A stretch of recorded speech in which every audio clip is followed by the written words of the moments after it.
Familia, muy buenas tardes. Encantado de saludaros de nuevo. Un placer estar aquí de nuevo compartiendo más contenidos de alta calidad con grandes profesionales como es el que nos acompaña hoy, que él es Sergio Marina. Él es doctor en Ciencias de la Educación y Filosofía por la Universidad de Barcelona, terapeuta transpersonal, gestálgico, renacedor y especialista en estados expandidos de conciencia a través de la respiración. Conferenciante internacional, profesor de espiritualidad y escritor de ya varios libros. Y hoy vamos a presentar su última obra, El engaño espiritual, cuando el ego se disfraza de falsa espiritualidad, un tema apasionante que está muy en boga en estas fechas que estamos actualmente. Sergio, bienvenido a Nueva Humanidad. Querido Francisco, pues muy contento y feliz de volver a casa, Ha pasado un tiempecito. La excusa es el libro, pero yo te quisiera aquí siempre, Sergio. Bueno, ya sabes que yo siempre estoy encantado. Estás investigando muchísimo, comentamos antes de entrar en antena, ¿no?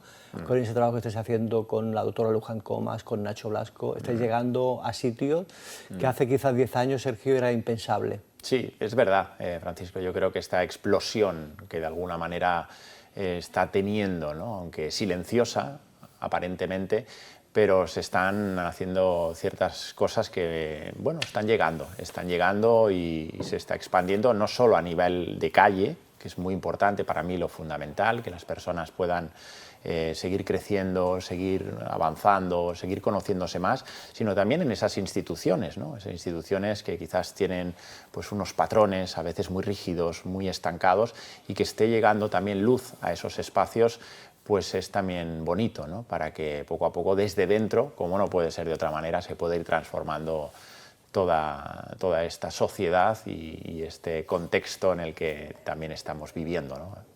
Intenso, por cierto. Y además estáis llegando también, Sergio, a público que no está en las temáticas de espiritualidad, ni autoayuda, ni crecimiento personal. Por lo tanto, es importantísimo llegar a ese público que no había acceso para llegar a esa población. Sí, estamos... Porque no miran estos canales como el nuestro. Así es. Entonces... Yo creo que estamos, estamos porque estamos muchos, y tú incluido que llevas muchos años, democratizando un poco este trabajo, ¿no? De la conciencia, dándole también un lugar riguroso. Yo siento que también esa vía es posible, el poder acercarlo desde un contexto serio, desde un contexto donde se puede investigar, que eso es lo que estamos haciendo, donde se pueda validar empíricamente y se pueda llevar al marco de la experiencia, porque nosotros queremos trabajar sobre todo en la experiencia. La teoría, el concepto está muy bien, es necesario, siempre tiene que tener un aval, por supuesto, pero en el campo de la experimentación, que es ahí donde la conciencia se expande, es ahí donde podemos ver qué es lo que sucede, ¿no? Tanto en lo que entendemos en vida presente como en lo que sucede pues, en esos estados expandidos de conciencia,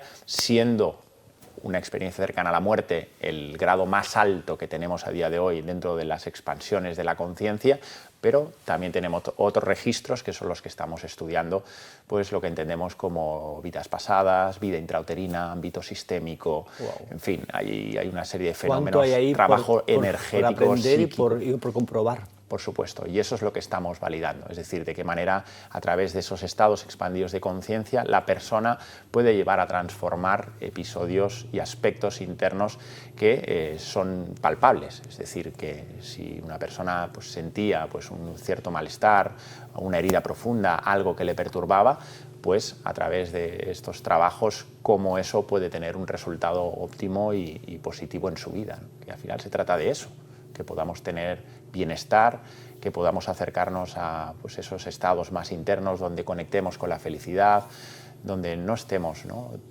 Sumidos en ese dolor y sufrimiento que es muy palpable, lamentablemente, y que está en la vida de todos los seres humanos, ¿no? Y ese es un poquito o intentamos que sea nuestro trabajo con mucha humildad y pues acercándolo a universidades, acercándolo a proyectos de campo, que creo que también esa parte es necesaria, ¿no? Y creo que puede aportar mucho al ámbito científico, a esta ciencia todavía materialista, Francisco, todavía materialista, donde todavía cuestionamos si un pensamiento o una emoción, al no poderse tocar, al no poderse tangibilizar, si es real o no es real, ¿no? Pero también es verdad. Y lo que conlleva la salud, ese pensamiento y esa emoción. Por supuesto, son formas de manifestación de la energía, pero date cuenta que lo sutil, lo que no podemos medir en esta vida, es lo que realmente prevalece, es lo que realmente mueve al ser humano. El amor, la ternura, la delicadeza, la compasión, son fenómenos que no podemos tocar con nuestros ojos, no los podemos ver, pero sabemos que existen, los sentimos y están ahí y rigen las relaciones humanas, nos rigen también nuestro día a día.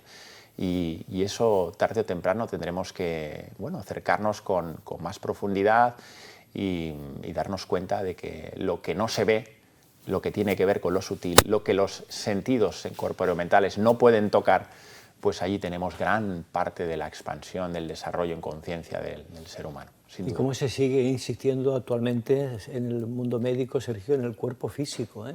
Y ahí le dan la mayor prioridad e importancia al cuerpo físico, como si el ser humano solo fuera un cuerpo físico. Sí, pero si uno estudia, por ejemplo, los tratados antiguos, Francisco, se dará cuenta que hasta Hipócrates, porque Hipócrates entendemos que es el padre de la medicina moderna, el que entendemos a día de hoy, pero Hipócrates era un científico holístico, es decir, él trabajaba con el sol, trabajaba con el agua de mar, trabajaba con helioterapia, con lo que los antiguos también absorbían el prana, ¿no?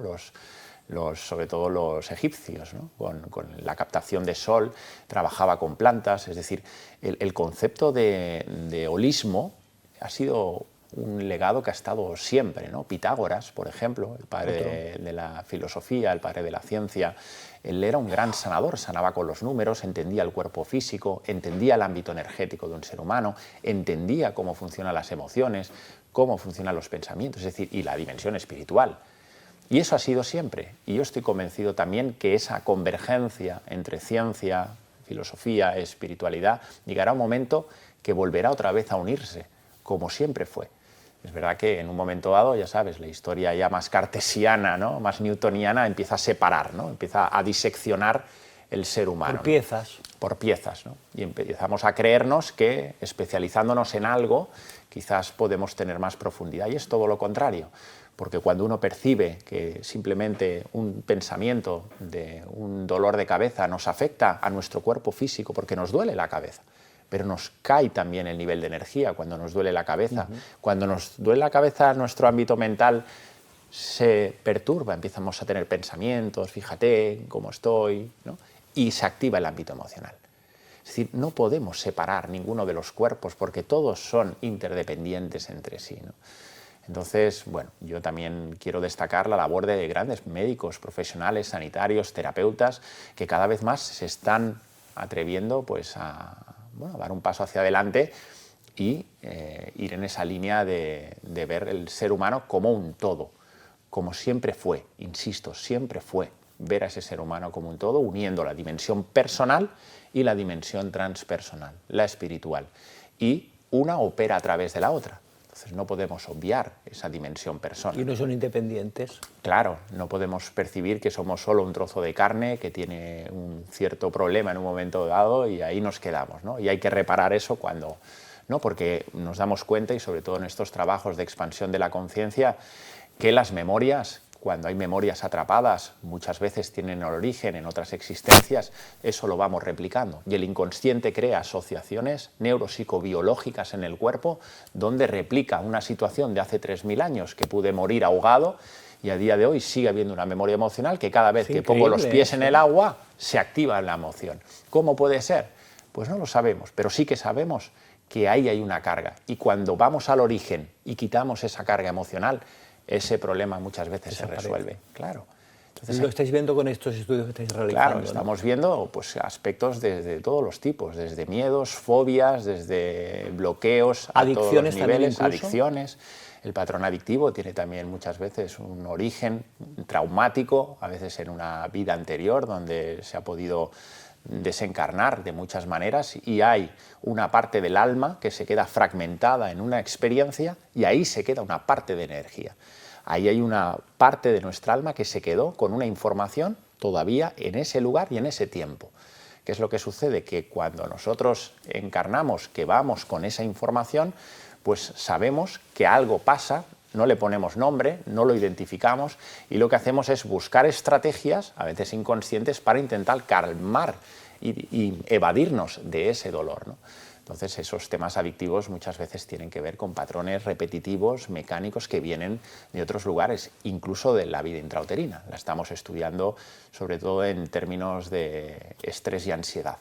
Es decir, ya estamos llegando a muchas conclusiones muy interesantes en la que la ansiedad que percibimos, por ejemplo, en edad adulta, tiene un origen muchas veces en la ansiedad intrauterina que mamá vivía y sentía en esos 9 meses o el tiempo que fuera en ese vientre materno. Cómo sentía mamá, cómo incluso era la relación con papá. De hecho, las personas en estados expandidos pueden percibir si papá o no estaba ausente, si tenía buena relación con mamá, y eso lo va adquiriendo ese ser, el feto, que está ahí y capta no solo su mundo emocional, sino capta todo el entorno, Qué principalmente el de esto, mamá. Sergio, estas investigaciones, ¿eh? Sí, porque nos abren un espectro de que la conciencia, Francisco, es atemporal, es multidimensional. Y no existe para la conciencia lo que entendemos como pasado, presente y futuro. Siempre es presente para la conciencia, más allá de que llevemos muchas encarnaciones. Es decir, Sergio, que entonces actualmente personas que nos están viendo, que están ahora en gestación, periodo gestacional mamá, ¿qué le podrías decir a estas personas para ese vínculo con su futuro hijo o hija, ¿no? Pues tener muy presente que ahí hay un alma, que están en una fase donde el alma ya en la fase pregestacional y gestacional se está descargando parte de esa energía del alma, porque es un proceso. Hasta el primer septenio de vida observamos que las descargas del alma se van llevando a cabo paulatinamente, hasta que el primer septenio nos aseguramos que el alma ya queda perfectamente encajada y acoplada. En ese periodo gestacional, la absorción y captación del mundo mental, energético y emocional del feto de la madre es directo e instantáneo. Es decir, el feto y la persona, así lo relatan los pacientes que experimentan en esos estados, cómo está sintiendo mamá, qué es lo que está pasando, cuáles los problemas, los conflictos que puede tener, y ese niño o niña que lo está allí viviendo, pues ya lo está captando, lo está recibiendo. Pueden percibir incluso si papá tiene cierta relación con el bebé, si les tiene presente, si no, si se habla con ellos, si se comunican. Es decir, todo es información, todo es energía. ¿Y esa impregnación queda? Queda, evidentemente, claro. En tus células. Efectivamente, eso queda almacenado en lo inconsciente. Para nosotros el inconsciente son las memorias del alma, pero bueno, queda mejor a veces académicamente y formalmente hablar del inconsciente, pues hablemos del inconsciente, no pasa nada. Y en ese inconsciente pues tenemos el registro de todas las vivencias, de todo lo que se vive, de todos esos silencios, de esos momentos de soledad donde mamá quizás no supo hacerlo mejor, evidentemente, o no pudo, o ciertas circunstancias, pero eso se queda ahí registrado, ¿no? Y eso en muchos casos pues conecta con heridas profundas que ya lleva el alma evidentemente en su periplo. Y luego pues observamos, siguiendo en el proceso intrauterino, el momento ya del parto, que es un momento muy traumático, muy traumático. Otro momento súper importante. Súper importante, sí. Observamos que en el canal del parto acontecen muchísimas experiencias, muchísimas. Ya no te digo si el proceso a veces, pues evidentemente, pues se tiene que forzar a través de cesáreas, si hay fórceps, si viene el bebé con cordón, o sea, todo eso, que aparentemente no le damos importancia, tiene un gran impacto en el psiquismo, en la parte física, en la parte energética de ese ser humano cuando nazca al mundo, por supuesto. Habría que ir también modificando, Sergio, me imagino, la forma de nacer que tenemos actualmente. Sí, efectivamente. Como una mejora para el ser humano. Sí, tendría que ser evidentemente dentro de la seguridad y del respeto, pero nos damos cuenta en esos estados que muchas de esas almas fueron forzadas a nacer. Cuando le preguntas a esa persona en ese estado, cuando está ahí en el vientre de mamá, si quiere nacer, te dice que no. Te dice que no. Y está siendo violentado por, a veces, ciertos intereses, porque evidentemente es mejor tener claro a qué hora y en qué momento no vas a nacer que no dejar de forma natural, por naturaleza, como siempre ha sido.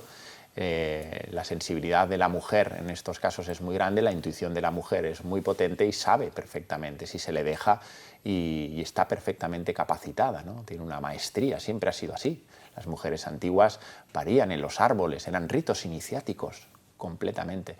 Entonces ese proceso, si llega algún día que pueda llegar a ser más, que se está avanzando cada vez más, pero más cálido, más amoroso, más, bueno, en fin, en un contexto de más respeto, eso siempre va a tener un impacto, por supuesto, positivo en esa alma que eligió ese vientre y esas condiciones, pero va a ayudar muchísimo, sin duda.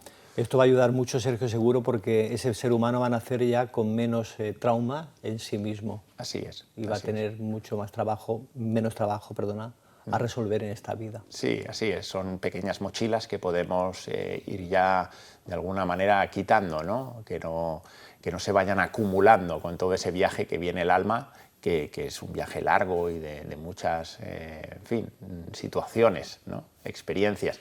Pero que es verdad que si podemos evitar ciertas experiencias y siendo conscientes de la importancia que tienen ese viaje, porque es un viaje del alma durante mucho tiempo, donde siente, donde puede captar todos los estados anímicos, donde capta la energía del entorno, garantizaríamos, bueno, pues formas de mucho más conscientes. Un nuevo ser humano. Sí, sí, sin duda, ¿no? Formas de relaciones diferentes, formas de relacionarnos con la vida, en fin, no tan dificultosas, no tan traumáticas, no tan complejas. Y hay que estudiarlo bien. El mundo intrauterino, hay trabajos ya cada vez más interesantes. El doctor Grof, por ejemplo, en el ámbito de la psicología transpersonal, ya empezó a trabajar con las matrices perinatales. De hecho, lo observamos en trabajos de hiperventilación, cuando la persona hace, bueno, ciertos momentos donde experimenta la vida intrauterina, lo que sucede en ese canal del parto, ¿no? Hay momentos de ahogo, incluso de muerte, a punto de llegar a la muerte. Es decir, que hay que seguir estudiando todo ese campo que con lo que nos han dejado muchísimo. los grandes profesionales, ¿no? Como Grof, Por supuesto. hizo un trabajo interesantísimo con la respiración holotrópica. Muy interesante. ¿Y a dónde se llega? A través de la respiración, ¿eh? Sí, sí, sí, pues nos hemos dado cuenta, evidentemente, que en esos estados atemporales, porque hablamos de estados atemporales donde no existe el tiempo, pues la vida intrauterina cobra una presencia muy, pero que muy importante. Pues me gustaría que saliera esto a la luz próximamente, Sergio, Sí. y pudiéramos leerlo, escucharlo, entenderlo bien, todo el proceso eso, porque esto ayudaría mucho a las futuras mamás. Sí, sí, sobre todo mamás y también profesionales. Francisco, nosotros ahora mismo en el Instituto Blasco estamos trabajando mucho con profesionales, futuros médicos, futuros psicólogos, futuros terapeutas o personas de a pie que quieran transformar esa realidad, que puedan ayudar también a otras personas, que a través de su propio trabajo interno pues también puedan acompañar, ¿no? Porque esto es una red, tenemos que sumar en la medida que podamos, cada uno en su lugar, desde la posición que pueda ocupar, sumar en la vida de los demás, ¿no? Esa vocación de servicio que tiene el alma se tiene que dar, y esa red consciencial crece de esta manera, ¿no? Esa masa crítica a la que estamos llamados, pues de alguna manera se hace grande a través de la experiencia y el compartir. Os felicito por ese trabajo que estáis haciendo con el doctor Blasco, la doctora Luján Comas y otros profesionales, Sergio, Salvador Alonso, y que podamos ver pronto esto a la luz, porque es una gran noticia y un gran avance en el mundo de la ciencia y la espiritualidad, ¿por qué no? Sergio, nos estamos yendo del libro, no hemos hablado nada de tu libro, bueno, da igual, porque está tan apasionante este tema. Aquí venimos a hablar de lo que haga falta, ¿no? Pero bueno, has publicado El engaño espiritual, Sergio. Hablas de él como el ego puede disfrazarse de espiritualidad. ¿Qué significa exactamente en concepto y por qué es tan común hoy en día? Pues fíjate, Francisco, este libro está escrito con Nacho Blasco. Con Nacho Blasco, colaboración. Sí, lo hemos escrito conjuntamente. Él lleva muchos años también en el campo de la investigación y en el trabajo experiencial. Y es verdad que nos hemos dado cuenta, evidentemente, en primera persona. Yo puedo hablar de mí y tengo la gran suerte de poder acompañar y estar en el ámbito docente durante muchos años, y veo lo que sucede en el ámbito espiritual, ¿no? Es decir, el ego, porque todos tenemos ego y es una identificación natural que tenemos como seres humanos. Hay un momento que cuando entramos en el campo espiritual, el ego tiene miedo a perder ese control, ¿no? Es como si ese despertar llevara consigo la posibilidad de que el ego, teniéndonos atrapados y teniéndonos controlados antes en lo material, en el día a día, pues pueda perder el control cuando entramos en este campo, ¿no? ¿Y qué es lo que hace? Pues se disfraza muy astutamente y sabe meterse muy bien en los recovijos de todo lo que entendemos como la espiritualidad y el crecimiento personal.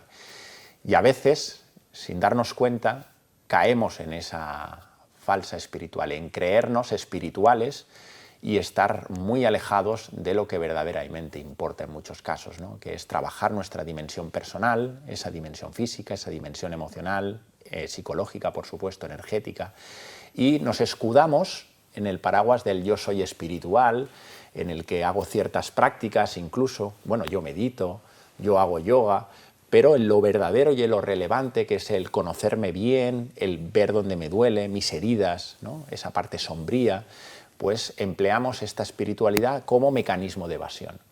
Y eso incluso la psicología transpersonal nos habla del famoso bypass espiritual, Sí. que es esta evasión, la tendencia a evadirnos del dolor, evadirnos de aquello que necesitamos sanar, que necesitamos resolver, buscando en la espiritualidad pues ese elemento de distracción, de entretenimiento en muchas ocasiones, que nos aleja, aunque no lo creamos, de una espiritualidad mundana, de una espiritualidad cotidiana, de una espiritualidad enraizada, como a mí me gusta, ¿no? Donde lo personal tiene su lugar y es importante, como también lo transpersonal, ¿no? Es decir, no podemos etiquetar una cosa mejor que otra porque estaríamos engañándonos, ¿no? Entonces hay ciertos patrones, que son los que apuntamos en el libro, que la persona, bueno, simplemente es un acto de toma de conciencia, cuando está muy radicalizado en las posturas, cuando se da cuenta de que se autodefine como, pues, bueno, yo soy espiritual ante los demás, cuando empieza pues, a tener que llamar la atención con ciertas palabras, con ciertas ropas, vestirse de una manera determinada, alimentarse de una determinada forma u otra, en fin, el hecho de que necesite autoafirmarse como espiritualidad o espiritual, pues ahí aparece posible parte de ese ego que nos aleja sin darnos cuenta de una esencia, de una cotidianidad común. Y donde más se puede ver quizás, Sergio, es el luego en tu día a día, en tu práctica, en cómo funcionas por la vida, ¿no? Sí, Hay coherencia, así es. ¿no? Sí, Es sí, la decir, porque coherencia. la espiritualidad yo creo que se tiene que llevar las 24 horas del día. Es Quien que es es todo. espiritual tiene que ser 24 horas, no solo un tiempecito. Así es, y cuando uno se manifiesta como ser espiritual ya es la señal de que quizás no lo está viviendo, ¿no? Ser espiritual es ser un ser humano, ¿no? Ser un ser con humano mucha humildad. coherente, con mucha humildad, sabiendo que tenemos luces, sabiendo que tenemos también sombras, y es ahí donde tenemos que abordar, ¿no? Entonces nos damos cuenta que cuando caemos en esas garras, caemos también en el buenismo, ¿no? En la necesidad de quedar bien, en la necesidad de no permitirnos sentir ciertas cosas, que los demás no nos vean, ¿no? Enfadados, o a lo mejor no nos vean tristes. Bueno, empezamos a caer a veces en la falsa compasión, ¿no? Cuando veo a alguien sufrir, ya, bueno, fíjate, pues seguro que no está haciendo el trabajo como corresponde. Estamos en una posición donde nos crecemos espiritualmente y eso hace muchísimo daño a la persona. También observamos, por eso también lo apuntamos en el libro, que el ser humano, cuando entra en esas garras del ego espiritual, empieza a emplear los atajos en el camino, ¿no? Es decir, los atajos en las prácticas de cierto tipo, de fin de semana, donde suelo hacer muchas cosas para vivir pequeñas experiencias. Luego no las aplico ni las integro en mi día a día. Voy a otro y a pero otro y a otro, ¿no? otro, una experiencia, llega esta, el fin de semana otro, no sé qué, me han dicho. Y no integro nada. Y no integro nada. Hay mucha teoría. Efectivamente. Pero no integro dentro. Claro, entonces cuando esa parte de mí, que es esa parte que quizás no me gusta ver, pues no le pongo luz, o esas heridas del alma que tenemos todos y no tengo ni el mínimo interés, sino que paso de largo, pues me estoy evadiendo de esa dimensión personal que es la que se necesita para vivir lo transpersonal. Ahí está el secreto. Ese es el secreto, ¿no? Es como ese árbol. Yo siempre pongo el ejemplo de un árbol, ¿no? Es decir, en un árbol vemos la parte visible, que es la parte que nos gusta, la copa, ¿no? Con los frutos, pero esos frutos, que entendemos que la copa es la dimensión espiritual, únicamente pueden mostrarse cuando hay unas raíces que por debajo están bien sustentadas a la tierra, donde luego hay un tronco que permite aguantar y sostener esa copa, ¿no? Entonces, si no hay buenas raíces, si no hay un buen tronco que sea el intermediario, que sujete bien, ¿no?, la dimensión persona, no puede crecer ese fruto, en fin, esa copa no puede expandirse. Y ese es el famoso eje que los antiguos nos decían, ¿no? Hay un eje vertical y un eje horizontal. El ser humano necesita un eje horizontal, que es la dimensión persona y la dimensión social, no podemos obviarla, para que la dimensión vertical, que es la espiritual, pueda encajar bien en esa famosa cruz. Y esa cruz es perfecta cuando está bien sostenida desde los dos ejes. No puede haber un eje demasiado desarrollado y el otro débil o que no lo pueda sostener, ¿no? Es un buen ejemplo este del árbol, ¿eh? Sí. Si lo Sí. fijamos, es así, como estás explicando, Sergio. Es así, entonces Totalmente. todo está integrado dentro de ese marco, ¿no? Entonces, pues tenemos que estar atentos porque caemos o solemos caer todos, porque todos estamos en el camino y todos muchas veces, como decía Trungpa Trungpa, que fue un tibetano muy majestuoso, que escribió muchas obras y definió el materialismo espiritual, muy interesante, ¿no? Y él se dio cuenta de que cuando empleamos la espiritualidad como una herramienta, estamos a veces más engañados de lo que nos creemos, ¿no? Entonces, vivirlo con naturalidad, vivirlo con la ilusión, el compromiso, sabiendo que esto es un camino, que hay que dar pasitos, que es un camino largo, que en el propio camino, en el propio pasito que damos cada día con nuestros hijos, en el trabajo, en nuestras relaciones, ahí tenemos ya el propio viaje de la conciencia, en ese pasito, porque no hay que pensar en llegar a ningún sitio, ni alcanzar no sé qué.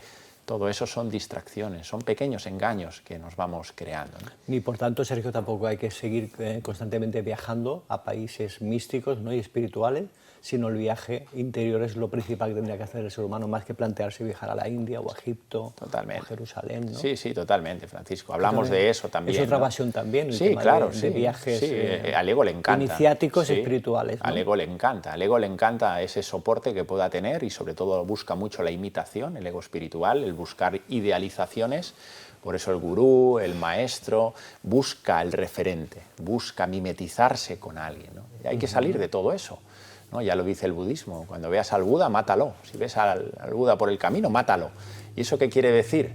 Pues que nada de referentes, nada de idealizar a nadie, nada de maestros, que puedas admirar, por supuesto, a personas que, oye, pues tienen un cierto desarrollo, que lo están haciendo bien y que nos pueden inspirar, por supuesto. Pero idealizaciones, el hecho de dejar entregar nuestro poder personal a un tercero, eso es muy peligroso y eso forma parte del ego espiritual.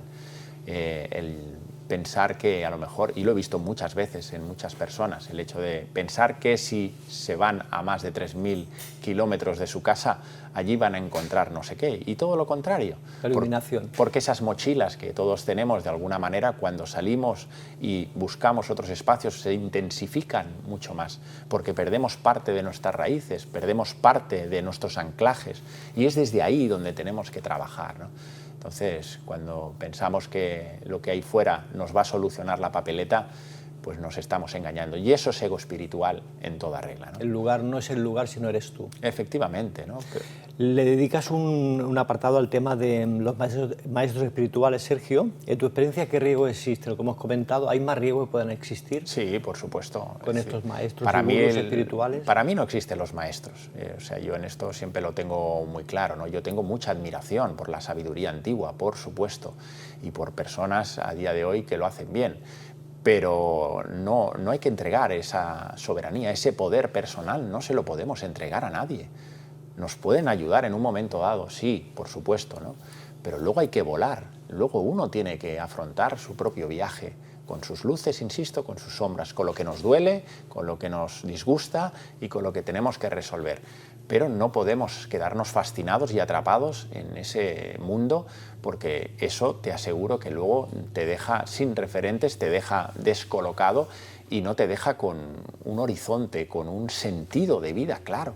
Y eso lo tenemos que trabajar cada uno con nosotros mismos. Tenemos que descubrir. El alma viene a experimentar por sí mismo esta condición humana que nos hemos planteado y esta terrenalidad, ¿no? Entonces, yo el tema de los maestros y los gurús, y más cuando alguien se proclama de esa manera, hay que salir corriendo, literalmente. Hay que salir corriendo. Porque la palabra maestro, gurú, o sea, Dios mío, si habláramos de palabras mayores, de Ramana Maharshi, habláramos de Pitágoras, hablamos de Patanjali, hablamos, bueno, pues por supuesto, seres que han alcanzado la cúspide y jamás se autoproclamaron de nada. No. Entonces, cualquier persona que nos pueda vender en una red social, maestro, líder espiritual, yo salgo corriendo, literalmente. Entonces hay que llevar mucho cuidado porque, evidentemente, caemos en ese mimetismo. Y cuando hay mimetismo, la voluntad y el poder, que son las dos facultades del alma, las estamos vendiendo. Estamos regalando parte de nuestra alma a un tercero, ¿no? Entonces nos quitamos importancia, nos quitamos relevancia y lo único que hacemos es querer aspirar donde está ese señor o esa persona. Que quizás no es nuestro propósito ni nuestra misión, Sergio, quizás no es ese, por lo tanto, tú tienes el tuyo y el maestro tiene el suyo, ¿no? Por supuesto, por supuesto. Entonces el camino se hace caminando con uno mismo y trabajando diariamente desde el ámbito consciencial y con mucha humildad y experimentar. Justamente estamos defendiendo la soberanía personal, ¿no?, más que nunca en estos tiempos, Sergio, y esto es todo lo contrario. Totalmente, totalmente. Sí, yo sé que esto va, de hecho, siempre cuando hablamos con Nacho, es un libro, creemos que valiente, porque es el libro que al ego nunca le gustará leer, ¿no? Porque al ego siempre le gusta pues encapsularse o encuadrarse con un referente, con un ideal, y aquí lo que intentamos plantear es, no, olvídate de todo esto, ¿no? Confía en ti, confía en tus capacidades, trabaja sobre esos aspectos que percibes que son limitantes, por supuesto que sí, pero trata de vivir la vida de forma autónoma, independiente y, si somos almas encarnadas, pues que realmente se demuestre, que realmente se viva, que se experimente, ¿no?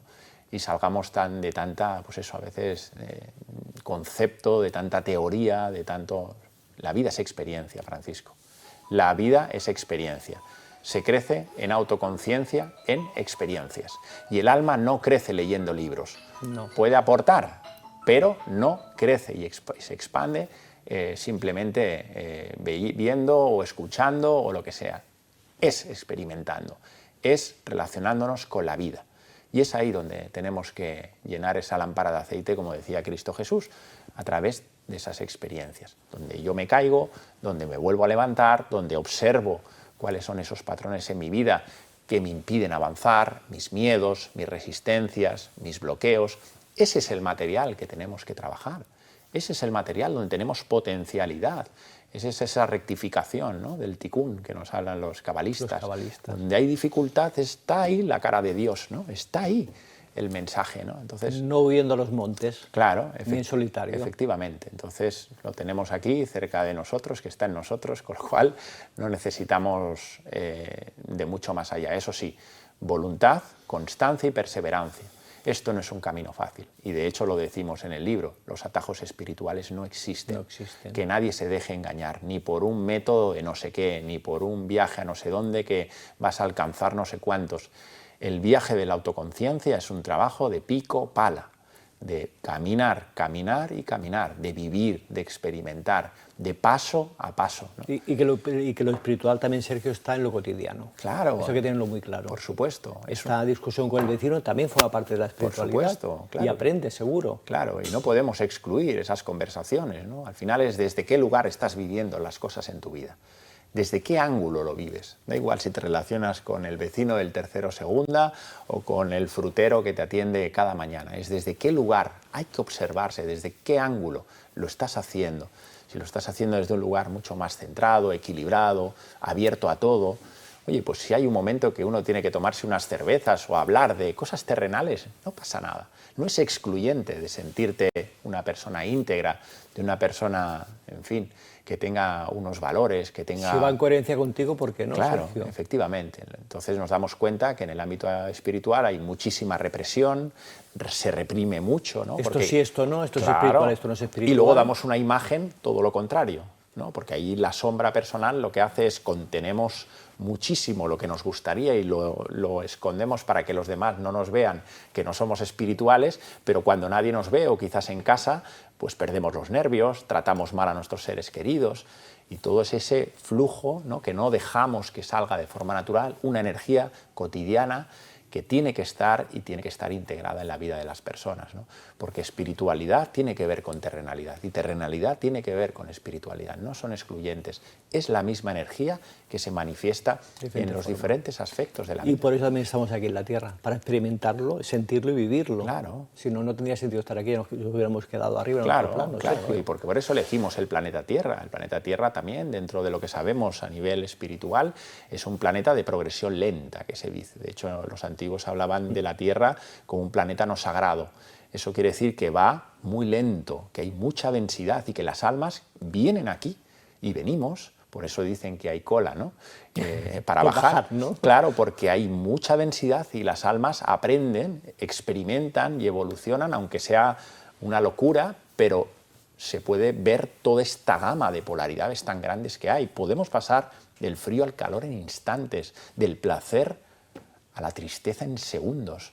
Este marco es muy atractivo para experimentar estas polaridades y dualidades, para poder expandir la conciencia, ¿no? Entonces, experimenta, vive, no te canses de vivir, fluye, y a partir de ahí, pues, haz camino, ¿no? Vive y siente. También dedicáis un capítulo, Sergio, al tema al mundo de las redes sociales y la espiritualidad.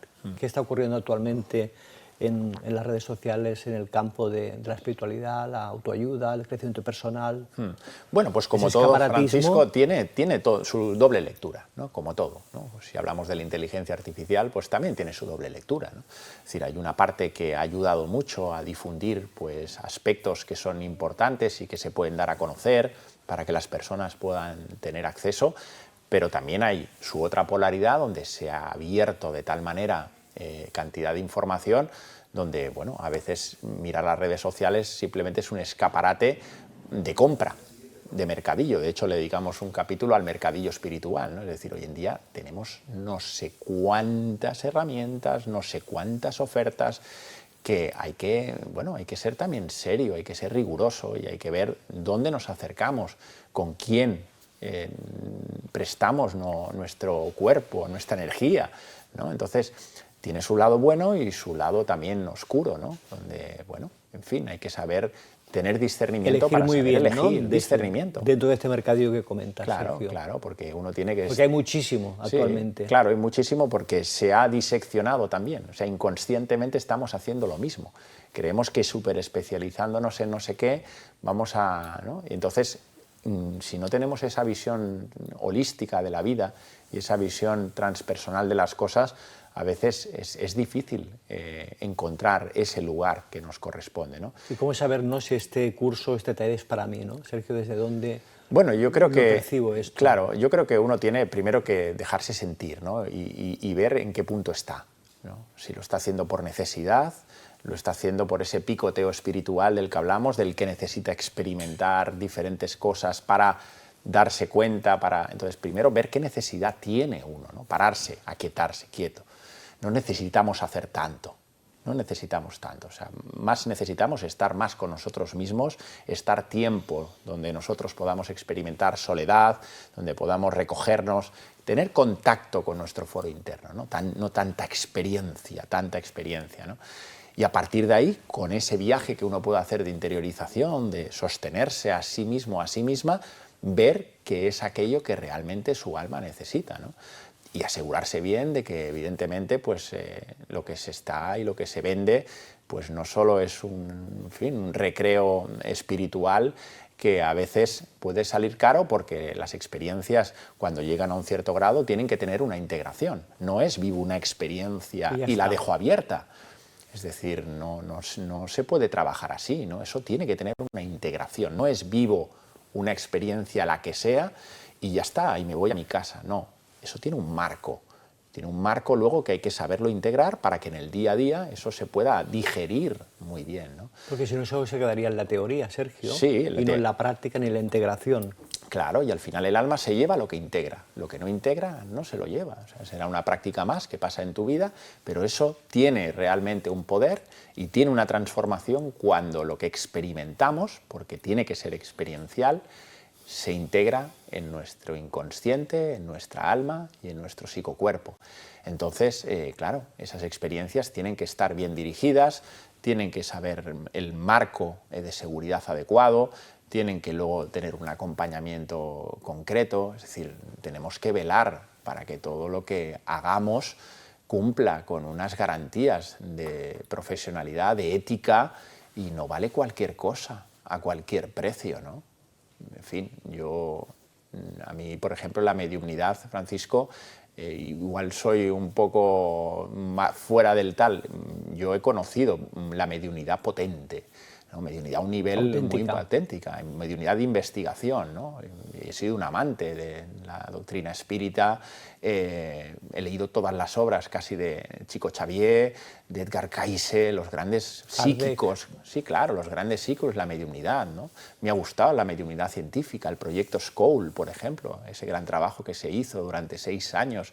Entonces, hay seriedad en ese campo, muchísima. Hay ciencia en ese campo, muchísima. Pero no todo el mundo. Ahora parece que todo el mundo es medium, ahora todo el mundo tiene capacidades psíquicas y ahora todo el mundo, en fin. Entonces también en ese campo tenemos que llevar cuidado, también tenemos que saber elegir, porque no todo lo que se vende es real, Es ¿no? válido. Es decir, a mí en un medium lo que más me importa es darme evidencias. Nacho, por ejemplo, que ha sido de las personas que más ha investigado este fenómeno, que ha conocido los mejores mediums del mundo, ha estado en proyectos de investigación, justamente con parte del proyecto SCOUL, durante 6 años, y luego proyectos que se han hecho de campo de investigación. Él ha tenido evidencias de medios, pero dice que el 80-90% de lo que ha experimentado, pues no hay evidencias, ¿no? Que te puedan especular. No le ha valido a él, ¿eh? En esa parte no, en esa parte en el campo de la investigación, porque claro, podemos hablar de cierto tipo de experiencias, pero cuando lo llevas al campo de la investigación y quieres evidencias, no todos los mediums pueden dar evidencias. Ya. Entonces se han experimentado cosas muy importantes, ¿no? Y eso es real, eso existe, es posible, pero tiene que estar con un rigor y un aval también, que no se puede, en fin, llevar a cabo cualquier práctica con el dolor y el sufrimiento de las personas, porque yo lo veo, yo trabajo con madres, doy formación a madres que han perdido hijos, estoy en duelo y conozco bien ese dolor. Y una madre, cuando pierde un hijo, lo primero que hace es acudir a alguien, a quien sea, Para saber cómo está. para saber cómo está. Y yo lo entiendo. Entonces, muchas veces... Qué duro, Sergio. Claro, es un campo muy duro, muy bonito, pero donde hay muchísimo dolor, ¿no? Entonces, en eso hay mucha ciencia, cuando se hace bien. En el campo de la transcomunicación instrumental, ni te cuento, pues también hay mucho material a día de hoy científico de mucha seriedad.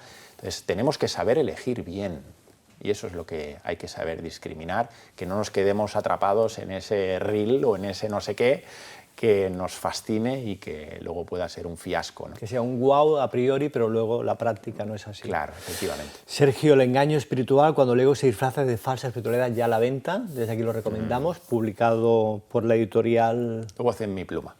Cipluma, y también con la colaboración de Nacho Blasco, que estáis haciendo mucha investigación conjuntamente con él y con otros profesores Sí. y médicos, que también hay médicos. Sí, doctor Salvador Alonso. Hay varios. Sí, tenemos un grupito de personas bueno, comprometidas con la expansión de la conciencia, y humildemente pues ahí estamos, tratando de poder llegar a donde nos... Tienes un centro que diriges, Delfis, en Sí. Sant Cugat del Vallès, aquí en Barcelona. Hace 21 Hace 21 años ya, en el cual estás allí atendiendo y formando a muchas personas.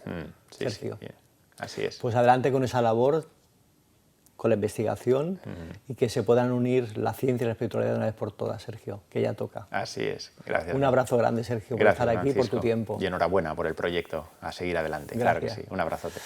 Amigos, aquí lo dejamos, os enviamos un fuerte abrazo desde aquí, desde Nueva Manera de Televisión. Dale like al vídeo, compartirlo si lo sentís, y nos vemos en la próxima. Y os enviamos un fuerte, fuerte abrazo. Chao.